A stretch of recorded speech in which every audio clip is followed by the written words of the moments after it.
우리 옆에 있는 분들하고 인사를 한 2가지 정도 먼저 해보도록 하겠습니다. 자, 첫 번째 인사 같이 나눠봅니다.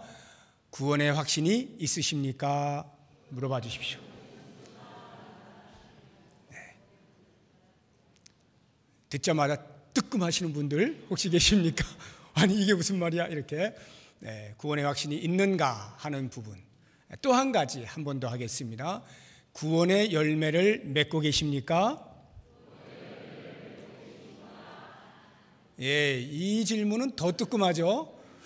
구원 받은 것까지는 알겠는데 구원 받은 자답게 사는가? 이 부분에 대해서 마음에 어떤 부담감이 있을 줄 압니다. 오늘 이 2가지에 대하여서 사도 바울이 어떻게 이야기하고 있는가 하는 것을 말씀을 통해서 조명해 보도록 하겠습니다. 먼저 구원의 확신 부분을 말씀을 드리겠는데 나는 과연 어떻게 구원을 받았느냐 하는 것입니다. 성도는 어떻게 구원받는가? 여러분들은 어떻게 대답하시겠습니까? 아마 여러 가지 표현들이 있겠습니다만 대부분은 일맥상통하리라 봅니다. 예수님을 믿음으로 구원받았습니다. 이렇게 대답하시는 분도 계실 거고 하나님의 은혜로 구원받았습니다. 이렇게 대답을 하시는 분도 계실 겁니다. 모두 다 맞는 대답입니다. 오늘 에베소서 2장 8절에 있는 말씀이 그것을 우리에게 보여주고 있습니다. 함께 보시죠. 너희는 그 은혜에 의하여 믿음으로 말미암아 구원을 받았으니 구원받음이 은혜와 믿음에 있다라고 말씀해주고 있습니다. 그런데 5절을 보시게 되면 이렇게 표현되어 있죠. 허물로 죽은 우리를 그리스도와 함께 살리셨고 가로 해놓고 너희는 은혜로 구원을 받은 것이라. 5절에서는 은혜로 구원을 받았다라고만 말씀을 하였는데 8절로 내려와서는 은혜에 의하여 믿음으로 말미암아라고 이야기를 하고 있습니다. 이 말의 의미가 무엇일까요? 사도 바울이 편지를 써내려가다가 하나님의 은혜로 구원받는다라고 썼다가 가만 생각해 보니까 아이고 하나 빠졌다. 믿음으로도 구원받는 것인데 하고 믿음으로 말미암아 이렇게 첨가를 한 것일까요? 아마 그것은 아닐 것입니다. 왜냐하면 은혜와 믿음이라는 것은 용어는 다릅니다만 그 함유하고 있는 의미는 같기 때문입니다. 구원은 하나님께로 말미암는다. 이것이 하나님의 편에서 표현될 때는 은혜요, 인간의 편에서 표현을 해보자고 한다면 믿음이기 때문에 그렇습니다. 다시 말하면 구원에 있어서 우리의 믿음이라고 하는 것이 은혜에 더하는 그 무엇으로서 역할을 하기 때문에 그것을 빠뜨려서 바울이 한 번 더 밑에다가 믿음을 집어넣은 것이 아니고 은혜에 의하여 구원받는다라고 하는 것이 당연하지만 혹시라도 누군가가 이 편지를 받아보면서 아니 하나님의 은혜에 의해서만 우리가 구원을 받는다면 그러면 우리는 무엇인가? 인간은 무엇인가? 인간은 로봇인가? 이런 혹시라도 생각을 하게 될지 모를 사람들을 위해서 우리 인간들이 하나님의 형상대로 지음을 받고 인간에게만 주어진 자유의지가 있는 존재임에 대한 존중의 표시로 믿음을 한 번 더 써놓은 것입니다. 적어도 자유의지를 가진 자로서 그 구원에 대하여서 무엇을 역할하기 때문이 아니라 자유의지가 있는 자라고 하는 그 자체의 존중감으로 믿음으로 말미암아 구원을 받았다라고 표현을 하고 있는 것입니다. 그러니까 은혜는 우리의 구원의 근거이지만 믿음은 우리의 은혜의 수단에 불과한 것입니다. 다시 말하면 오직 하나님의 은혜로만 인간은 구원을 받습니다. 그런데 그 주시는 은혜를 우리가 무엇을 통하여 받느냐라고 할 때에 수단과 도구가 되는 것이 우리의 믿음이라 이런 말입니다. 다시 한번 은혜와 믿음을 제가 예를 들어서 말씀을 드려보겠습니다. 타이타닉이라고 하는 영화를 대부분의 분들이 보셨으리라 생각합니다. 호화로운 배였죠. 그곳에서 세상 가는 줄 모르게 호화판을 파티를 벌이고 있는데 갑자기 암초를 만나서 타이타닉 호가 깨어지는 역사상에 실존하는 이야기입니다. 다 깨졌습니다. 여러분이 그 타이타닉 그 영화를 보신 분들은 아마도 제가 생각할 때 사람마다 조금씩 다를 수는 있겠습니다만 한 두 가지 정도가 기억에 나지 않을까 싶어요. 하나는 남자 주인공이 여자 주인공을 그 배 앞머리에 딱 세워놓고 두 팔을 쫙 벌리고 망망대해를 팍 바라보는 그 모습. 아마 젊은 사람들이라고 한다면 나도 저거 한번 해봐야지 다 이런 생각을 하셨으리라 생각합니다. 저도 그런 생각을 했거든요. 와, 정말 멋있다. 이거 한번. 그래서 한동안 이거 패러디한 것들도 많이 나왔죠. 또 한 가지 기억에 남는 거라면 아마 그 이제 좌초가 되어져 가지고 배가 깨어지고 있는 그 상황 속에서 그 선상에서 이 바이올린 주자들이 4주를 가까이 하게 하면 이것을 이렇게 연주하고 있는 그 모습을 아마 기억을 하실 거라는 생각이 듭니다. 제가 지금 말씀을 드리고 싶은 건 이 두 가지가 아니라요, 그 다음 장면인데, 이제 배가 깨졌습니다. 배가 완전히 깨져가지고 어떤 사람들은 이제 구명보트를 타고 다 이제 탈출하기도 했지만 워낙 사람이 많은지라 어떤 사람은 바다에 그냥 빠지게 된 겁니다. 그러다 보니 그 사람들이 무엇이라도 붙잡아야 되니까 돌아보니 배에 파손된 그 조각들이 떠다니잖아요. 조각을 붙잡고 구조만을 기다리고 있는 것입니다. 자, 이와 같은 상황 가운데에서 만약에 구조대가 와서 헬기가 사다리를 내렸다든가 아니면 다른 구명보트가 와서 튜브를 던져줬다든가 만약에 했을 때에 그 조각 붙잡고 겨우겨우 살아나고 있던, 삶을 연장하고 있던 이 사람이 구조를 받아가지고 올라왔을 때에 이렇게 생각하는 사람은 아무도 없을 겁니다. 내가 이 조각을 붙잡고 있었는데 구명 튜브가 와가지고 그 튜브를 붙잡았기 때문에 내가 살아날 수 있었다. 이렇게 말하는 사람은 아무도 없을 거예요. 튜브가 나를 살린 거지 튜브를 붙잡은 내가 살게 된 동기, 살게 된 근거는 아니지 않습니까? 다시 말하면 하나님의 은혜와 믿음이라고 하는 것은 마치 튜브와 튜브를 붙잡은 손과도 같습니다. 하나님의 구원의 은혜가 위로부터 내려왔습니다. 그런데 그것을 내가 손을 뻗어 붙잡았어요. 위로부터 내려온 구원을 하나님의 은혜라 표현하고 그것을 붙잡은 것을 믿음이라 표현하는 거예요. 그런데 어느 누가 내가 이거 붙잡지 않았으면 어떻게 될 뻔했어? 이거 안 붙잡았으면 내가 구원 못 받았잖아 라고 말을 하는 사람은 아무도 없다 이 말이에요. 다시 말해서 우리의 믿음, 내가 믿지 않았으면 어떻게 할 뻔했어? 라고 말하는 것은 어불성설이다 이 말이죠. 튜브가 우리를 살린 것이 되는 것입니다. 저는 이 장면을 이렇게 곰곰이 묵상하는 중에 우리 인생을 생각해 봤어요. 예수가 없는 인생, 망망대해에 배가 깨져서 조각 붙잡고 있는 사람들로 가득합니다. 이 사람들은요, 조각을 붙들고 있으므로 살아있기는 합니다만 사실 망망대해라고 하는 관점에서 보면 이미 죽은 자들입니다. 누군가가 구조해 주는 일이 없으면 체력이 좀 있는 사람은 10일도 버티고 한 달도 버틸 수 있을런지 몰라도 결국은 죽게 마련입니다. 모두가 똑같은 상황이에요.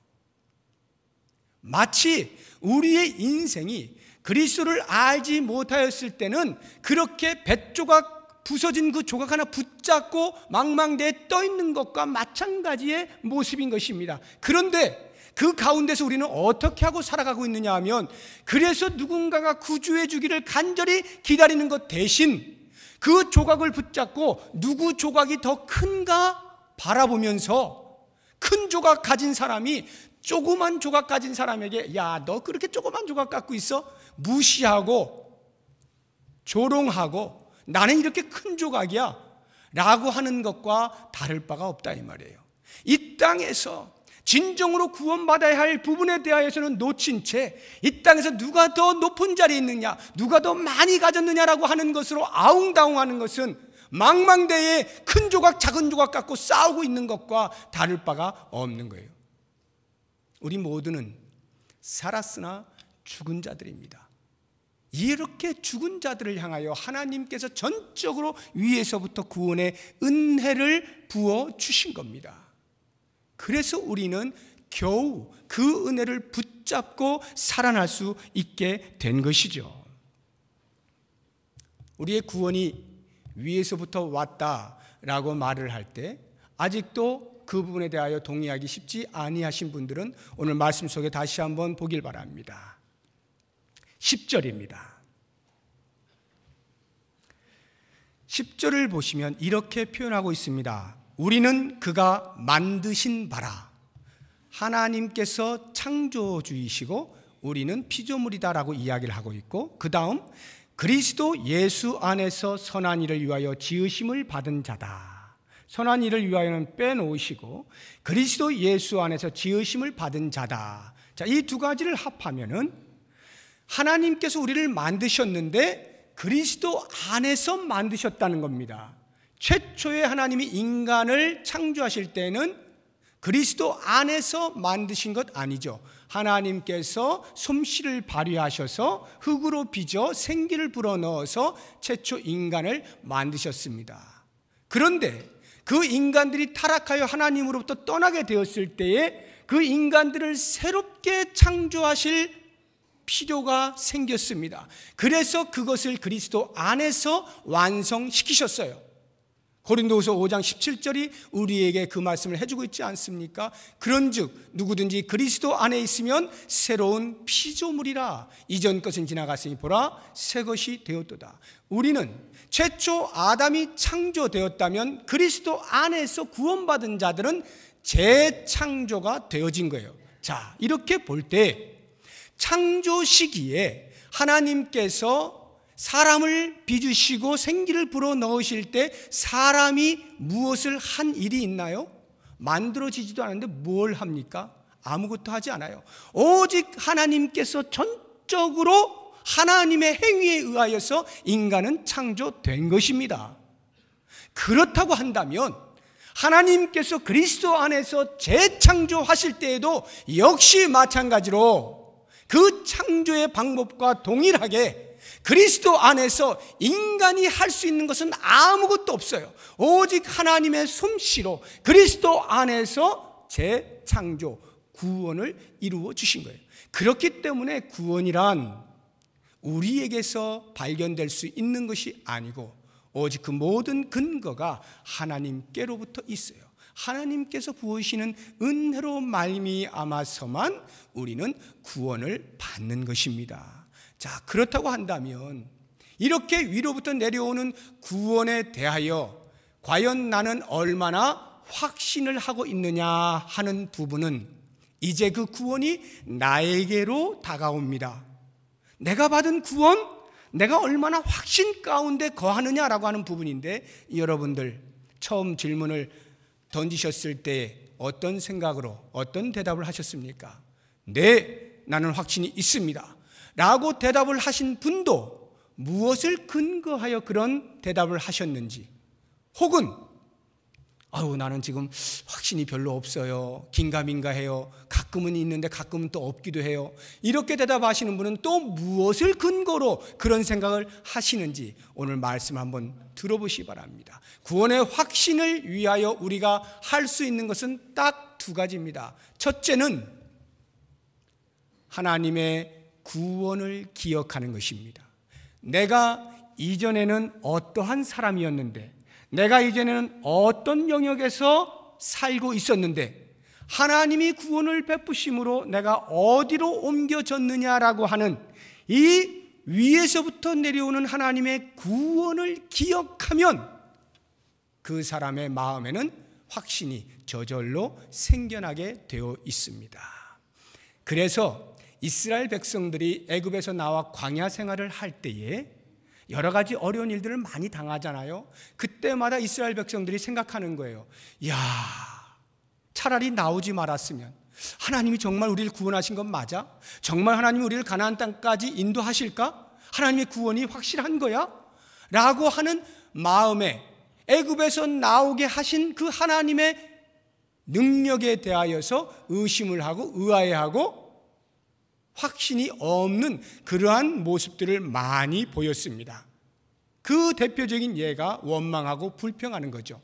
내가 안 나왔으면, 우리가 안 나왔으면 하고 계속 애굽을 기억해내는 거 아닙니까? 그런데 바로 그러한 백성들에게 하나님께서 모세의 입을 통하여 들려주시는 말씀은 기억하라는 겁니다. 무엇을 기억하는가? 말씀을 통해서 한번 보겠습니다. 신명기 5장을 찾아보시기 바랍니다. 구약성경 5번째 책입니다. 창세기, 출애굽기, 레위기, 민수기, 신명기. 신명기 5장입니다.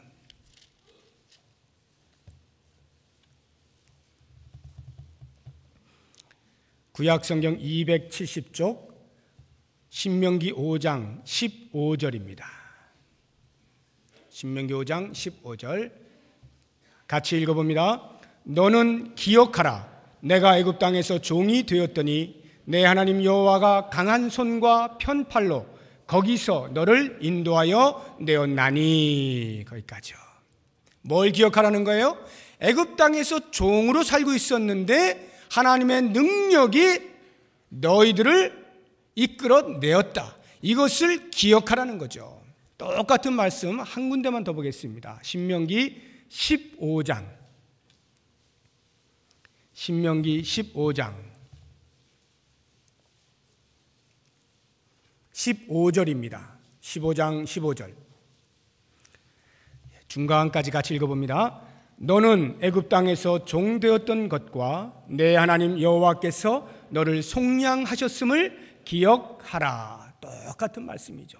애굽 땅에서 종되었던 것과 거기에서부터 인도하여 속량해 내신 하나님을 기억하라. 하나님께서 너희를 구원하신 것을 기억하라. 이렇게 말씀을 하고 있는 것입니다. 우리의 구원의 확신이란 내가 이를 악물어서 생기는 것이 아닙니다. 내가 종교적인 열심을 다해서 생겨나는 것이 아니라 하나님의 구원을 기억하는 데서부터 옵니다. 구원이란 내가 아닌 위에서 내려온 것, 하나님이 선물로 주신 것, 그래서 내게는 자랑할 것이 전혀 없는 것, 오직 하나님이 하신 일, 이 부분에 대하여 기억해낼 때 우리의 마음에는 구원이 흔들리지 아니하는 겁니다. 두 번째, 우리가 구원의 확신을 위하여 할 수 있는 것이 있다면 그것은 기억과 함께 감사하는 것입니다. 감사하는 거예요. 난파가 되어서 조각 하나 붙잡고 겨우겨우 살아가고 있는데 이제 막 꼬르륵 죽어가는 이 상황 속에서 헬기가 와서 사닥다리를 쫙 내려줬어요. 이게 웬 떡입니까? 하고 막 자꾸 올라갔습니다. 헬리콥터에 딱 탔어요. 타자마자 어느 누가 이렇게 말하겠습니까? 야! 왜 이제 왔어? 죽을 뻔했잖아. 이렇게 말하는 사람 혹시 모르겠어요. 정신병자 있을런지 몰라도. 아니면 또 이렇게 말하는 사람이 있을까요? 정말 수고 많이 하셨어. 얼마를 드리면 될까요? 이렇게 말하는 사람이 있을까요? 아마도 정상이라면 그렇게 안 할 거예요. 어느 누구 100이면 100 올라가자마자 할 수 있는 말이라면 고맙습니다. 감사합니다. 그거 아니겠어요? 살려줘서 정말 고맙습니다. 와주셔서 정말 고맙습니다. 죽을 뻔했는데 살려주시다니 이제부터 나는 제2의 인생을 사는군요. 고맙습니다. 이게 사람이라면 누구나 다 갖게 되어지는 마음이고 태도인 거죠. 그렇습니다. 하나님께서 우리를 구원하셨다면 우리가 그 하나님께 대하여 할 수 있는 것은 다른 그 무엇이 아닌 감사입니다. 우리의 이 제한되어진 육체가 다시 살 수 있는 기회를 얻을 때도 감사하고 감격할 수 있다면 영원히 죽었던 우리들을 다시 살려주신 놀라운 하나님의 은혜 앞에서 감사하지 않을 수 있는 사람이 어디 있겠어요? 그런데 성경에서는 놀랍게도 우리들에게 그런 사람을 소개하고 있습니다. 누가복음 12장에 보면 10명의 문둥병자 이야기가 나옵니다. 문둥병에 걸린 10명이 멀찍이서 예수가 오신 것을 보고 예수님께 우리를 불쌍히 여겨주십시오라고 하니까 예수님께서 그들을 불러다가 제사장에 가서 너희들의 몸을 보여라. 이 이야기는 나을 것이다 말이죠. 그 말을 믿고 10명이 다 제사장으로 가던 그 길 도중에 나음을 얻었습니다.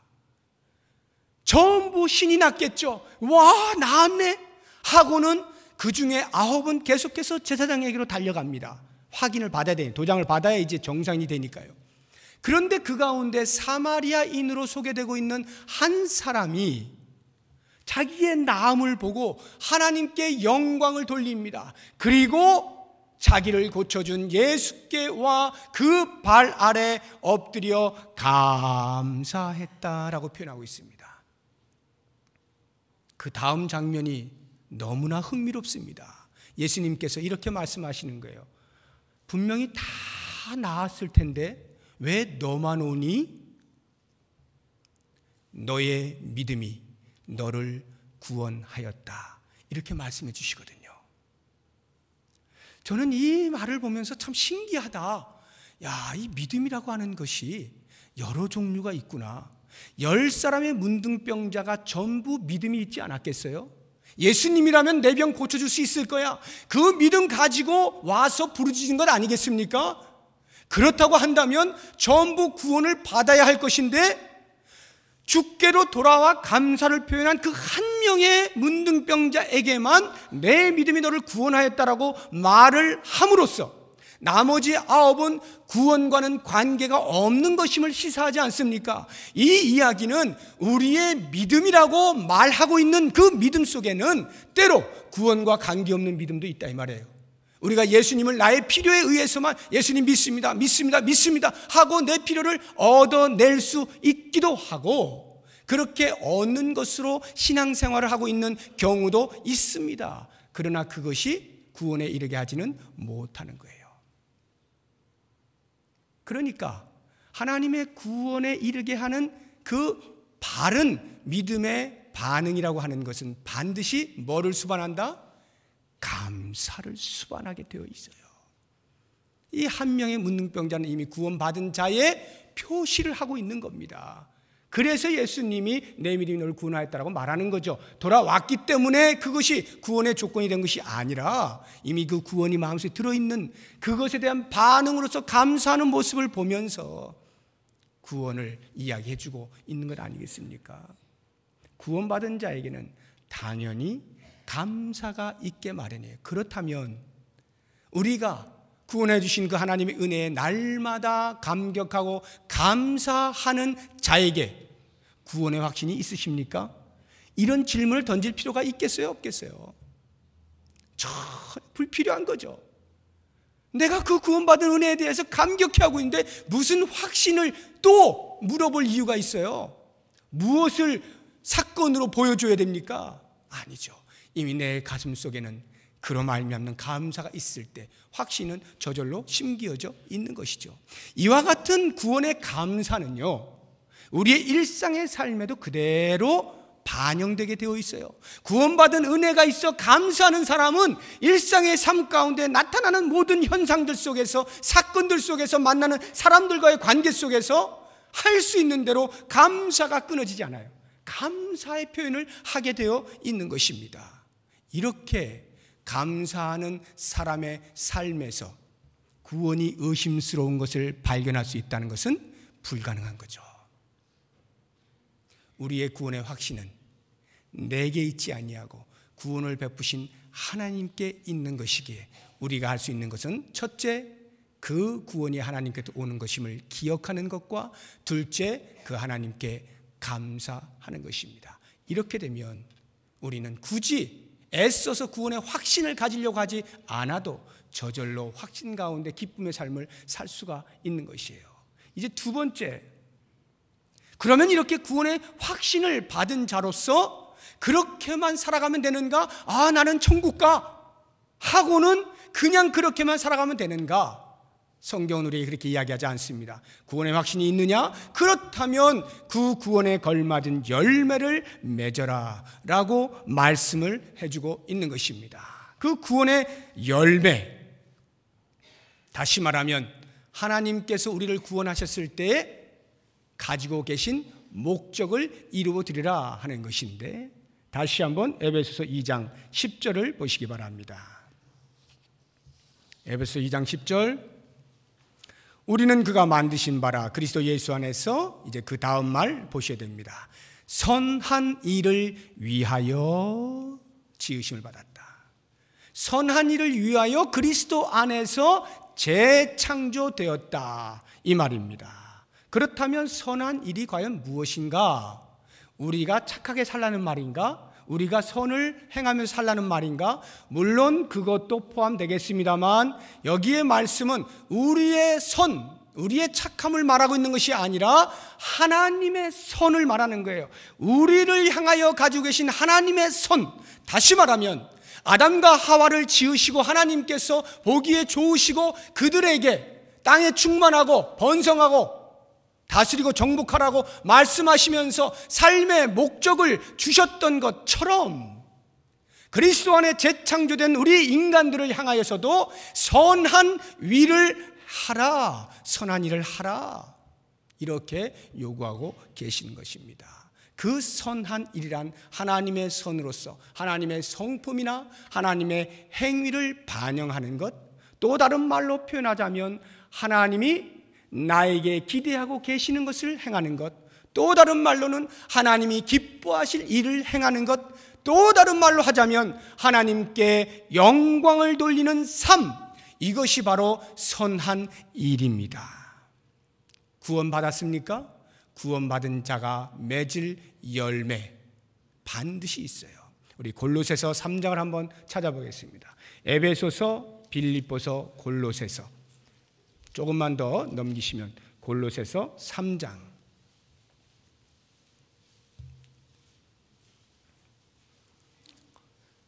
1절과 2절입니다. 골로새서 3장 1절과 2절 같이 한번 읽어봅니다. 그러므로 너희가 그리스도와 함께 다시 살리심을 받았으면 위의 것을 찾으라. 거기는 그리스도께서 하나님 우편에 앉아 계시느니라. 위의 것을 생각하고 땅의 것을 생각하지 말라. 이것이 구원받은 자에게 요청되고 있는 선한 일이에요. 그리스도와 함께 살리심을 받았다면 이제부터는 더 이상 땅의 것을 생각하지 말고 위의 것을 생각하고 위의 것을 찾아라. 하나님이 우리에게 향하여 가지고 계신 그 선을 이루어 드려라.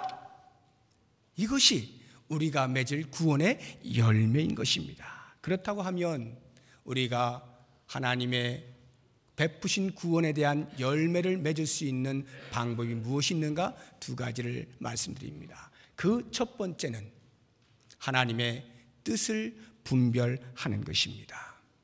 하나님이 무엇을 원하시는지, 하나님이 나에게서 무엇을 기대하시는지를 알아야 될 것 아닙니까?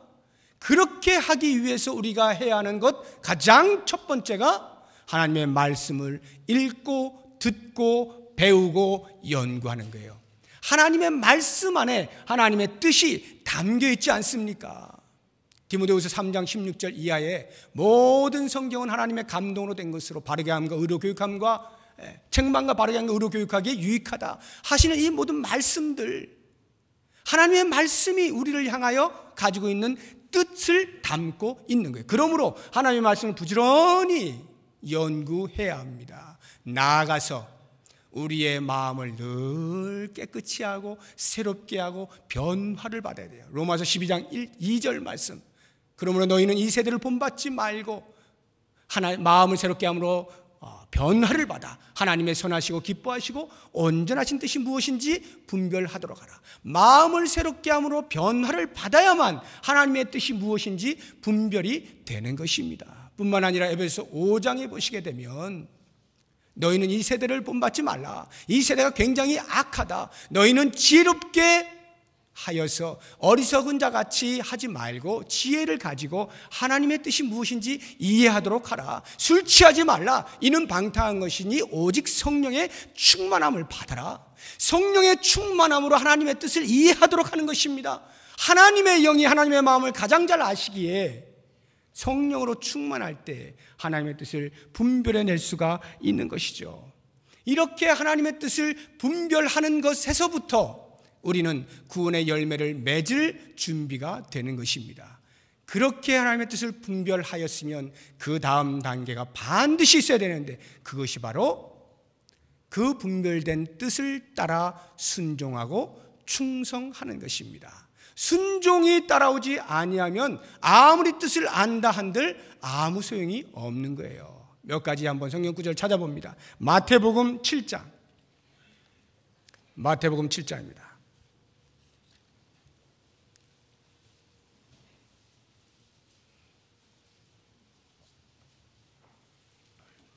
21절입니다. 마태복음 7장 21절 같이 읽어봅니다. 나더러 주여 주여 하는 자마다 다 천국에 들어갈 것이 아니요 다만 하늘에 계신 내 아버지의 뜻대로 행하는 자라야 들어가리라. 우리가 하나님의 뜻을 안다 하고 주여 주여 한다 해서 열매를 맺는 게 아니라 이 말이에요. 하나님의 뜻대로 행하는 자가 구원의 열매를 맺게 되어 있어요. 누가복음 12장입니다.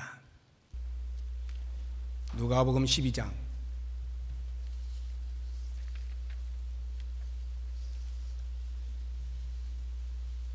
47절. 누가복음 12장 47절 같이 읽어봅니다. 주인의 뜻을 알고도 준비하지 아니하고 그 뜻대로 행하지 아니한 종은 많이 맞을 것이요. 하나님의 뜻을 알았어요. 그런데도 불구하고 그 뜻대로 살지를 않습니다. 순종을 하지 않아요. 그 종은 많이 맞겠다. 구원의 열매를 맺지 못하는 거죠. 구원의 열매는 반드시 그 뜻대로 순종하여 살아 드릴 때 맺을 수가 있는 것이죠. 한 군데만 더, 마태복음 25장입니다. 마태복음 25장. 달란트 비유 가운데에 5달란트와 2달란트 받아 남긴 자들에 대하여 칭찬하는 말씀입니다. 21절. 마태복음 25장 21절 같이 읽습니다. 그 주인이 이르되 잘하였도다 착하고 충성된 종아, 내가 적은 일에 충성하였으며 내가 많은 것을 내게 맡기리니 내 주인의 즐거움에 참여할지어다 하고. 얼마나 크고 작느냐의 문제가 아니라 얼마나 충성스럽느냐의 문제입니다. 하나님의 뜻을 얼마나 많이 알고 있느냐의 문제가 아니라 알고 있는 말씀에 충성하느냐의 문제입니다. 충성스럽게 순종하는 것, 목숨을 다하여 성품을 다하여 뜻을 다하여 온 힘으로 하나님이 주신 말씀의 뜻, 내게 향하신 하나님의 계획을 이루어 드리도록 애를 쓰는 것, 이것이 우리의 구원의 열매가 되어지는 것입니다. 그러므로 이제 말씀을 정리해 보죠. 우리가 구원의 확신이 하나님의 베푸신 구원으로 말미암아서 있다라고 할 때 우리가 할 수 있는 것이라곤 구원을 베푸신 하나님을 기억하는 것과 그 하나님께 감사하는 것입니다. 그것으로 끝나는 것이 아니라 이제부터 우리는 구원의 열매를 맺어가며 살아가게 되어 있는데, 그 열매를 맺기 위하여 우리가 할 수 있는 것은 먼저 하나님의 뜻이 무엇인지 하나님의 말씀을 통하여 분별해 내는 것과, 분별되어진 하나님의 말씀을 온전히 내 삶으로 살고자 하는 결단, 행동, 움직임, 살아내는 충성, 순종, 이것이 필요한 것입니다.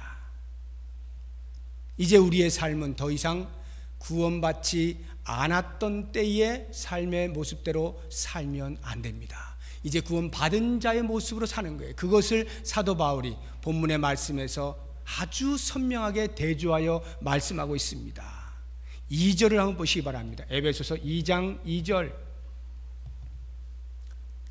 그때에 너희는 그 가운데서 행하여 라고 말씀을 하심으로, 그때란 허물과 죄로 죽었던 때, 그리스도를 알지 못하여 공중의 권세 잡은 자를 따라 살던 그때, 그 가운데서 행하던 우리와 이제 그리스도를 만나게 됨으로써 10절을 보시기 바랍니다.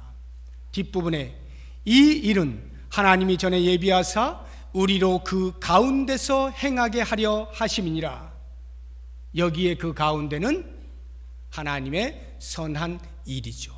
우리를 향하신 하나님의 선한 뜻, 그 가운데서 그리스도를 알지 못했을 때는 죄와 허물 가운데서 행하였다면, 이제 그리스도를 만난 이후부터는 우리를 향하신 거룩한 선한 뜻 가운데서 행하는 것입니다. 이것이 우리의 모습이에요. 그러므로 내가 그리스도를 알지 못했을 때는 예를 들어 하루에 10번씩 화를 냈는데, 그리스도를 알고 나니까 그렇게 화를 내면 안 되겠어.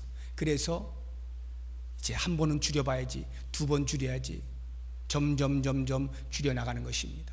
내가 그리스도를 알기 전에는 길거리에 있는 노숙자들을 바라볼 때, 아니 저 사람들 왜 저렇게 일 안 하고 저렇게 놀고만 있어, 저렇게 그냥 왜 저러고 있을까 무시하고 지나갔다면, 그리스도를 알고 난 다음부터는 그들의 혹시라도 그들에게 무슨 사정이 있나, 무슨 형편에 처해 있나, 불쌍한 마음과 긍휼한 마음을 품는 것입니다.